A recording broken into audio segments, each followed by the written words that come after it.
कितनी बार छीनोगे?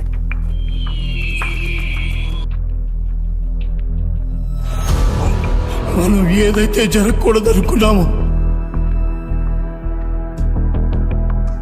ఎవరికైతే దక్కకూడదనుకున్నామో, ఇప్పుడు అవి వారి చేతుల్లోకి వెళ్ళిపోయాయి. ఇక ఈ ప్రపంచమే నాశనం అయిపోతుంది.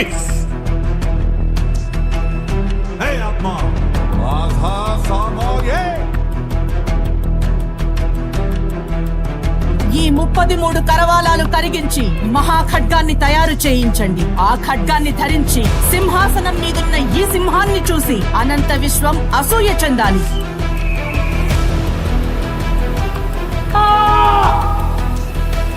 భగవంతుడి ఆధీనంలో కూడా లేనిది కర్మ సిద్ధాంతం. లిఖించబడిందే జరుగుతుంది. రక్తపాతం జరగని. చేతి కంటిన రక్తాన్ని కడిగినంత సులువు కాదు బసవ చేసిన పాపాన్ని కడగ.